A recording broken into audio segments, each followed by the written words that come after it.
Wheel of Stupid! Hello folks, it's time for Wheel of Stupid.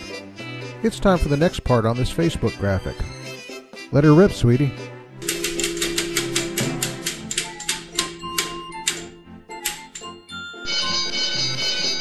Whoa, look at that. Bonus round. What's that mean? Well, it means no contestants this time.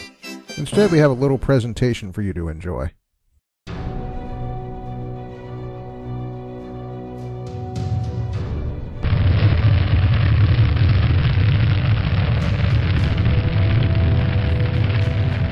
As I'm typing this script, there's major news going down in Central America about this erupting volcano.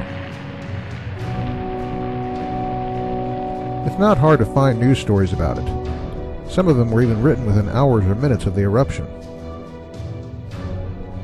We're used to being able to call up such stories at a moment's notice from literally anywhere on the globe. But what was it like when something major like this happened in the biblical world?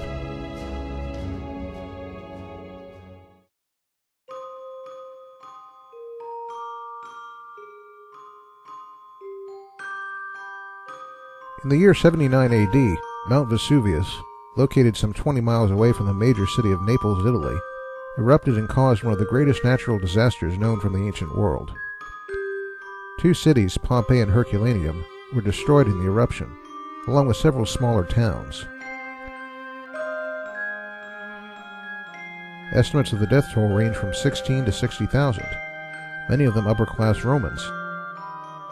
The eruption itself would have been seen by many more people, as many as 250,000. Surely no one can doubt that this eruption was major news.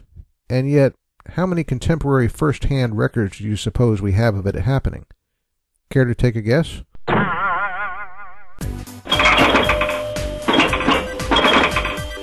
Nope.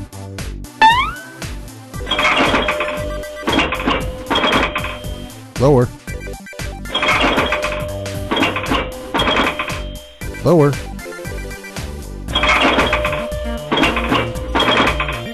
Keep going.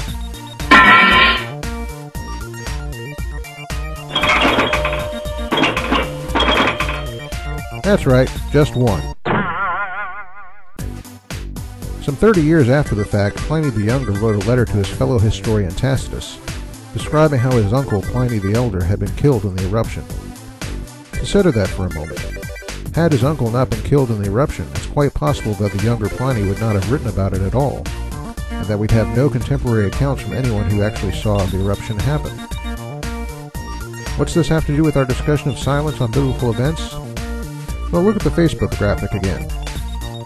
It's not stated directly, but the implied argument is that all these listed events are so mind-numbing, so outrageous, and so spectacular, that by golly, if they really happened, someone outside the New Testament would have recorded them.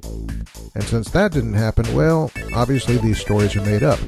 The eruption of Vesuvius obviously belies any such argument, and that eruption was far more spectacular and had much more serious effects on a wider area and a wider range of people than any of the events listed on the Facebook graphic.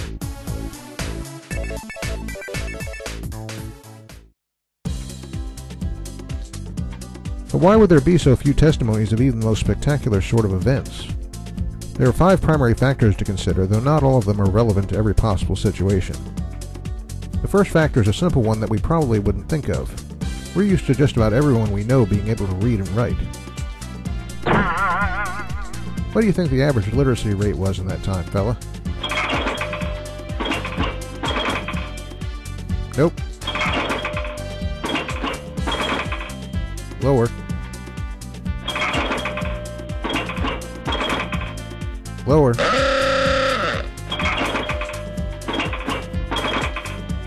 Lower. Close enough. Actually, it was this, for the Roman Empire as a whole. And for certain specific areas, it could be this low. So what's that mean? Well, it immediately means that less than 1 in 10 people were even able to write about something like the eruption of Vesuvius. And keep in mind that many witnesses of that eruption were from among the upper class of the Roman Empire. In contrast, most of the events listed on this Facebook graphic would only have been witnessed mostly or wholly by illiterate peasants. Okay, next question. How many books do you think have been preserved from the time of Jesus and from the time of the eruption of Vesuvius, the 1st century? And since books vary in length, let's state that as how many feet of bookshelf would all those works left from the 1st century occupy? Nope.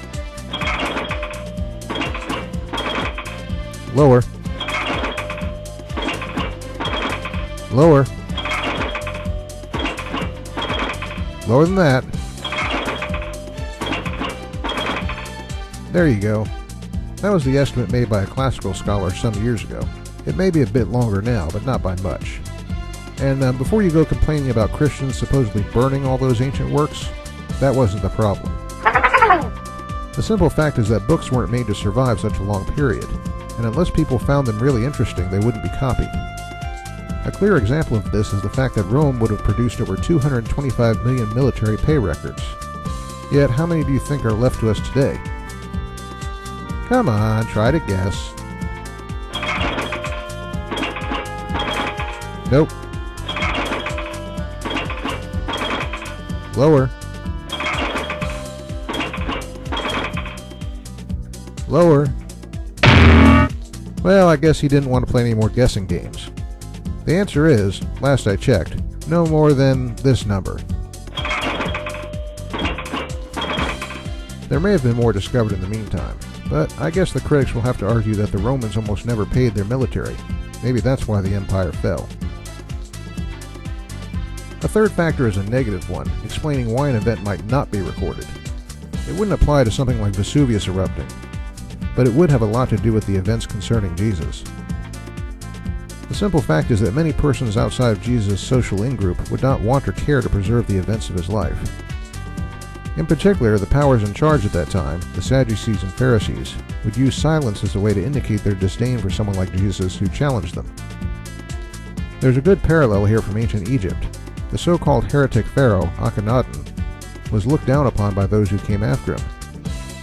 So attempts were made to erase him from the records. It didn't work too well. They missed a lot, which is why we still know about him today. But in contrast to Akhenaten, Jesus wouldn't have had a chance to get his name written on public monuments in his own lifetime. The fourth factor is somewhat complex, and may also not occur to us in an age when it's easy for anyone to publish a book. Prior to the age of modern printing, and in the 1st century, the primary medium of writing was the scroll. These days you can go someplace like this, or this, and publish your work at no cost to you. But in the biblical world, this would cost this guy this many days' wages. And that's just to make one copy. If you wanted to get your work out in, say, 1,000 copies, which was a number significant enough for an ancient writer to sit up and take notice, it would cost this guy this much. So you can see that... Hello? You still there? Oh well. The last factor we'll mention is somewhat obscure. The purpose of an ancient historian wasn't just to write down facts. Instead, the ancient historian like Tacitus was supposed to interpret and report history so as to make it a bridge between the past and present. What that means in practical terms is that what was reported was selected for relevance and usefulness to the readership, not because it was exciting and amazing.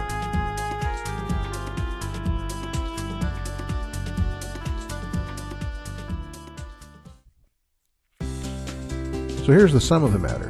The implied argument, this was amazing stuff so it should have been reported by more people, fails the test of relevance and context. Ancient writers weren't modern writers, and they didn't have the same concerns or priorities that we do.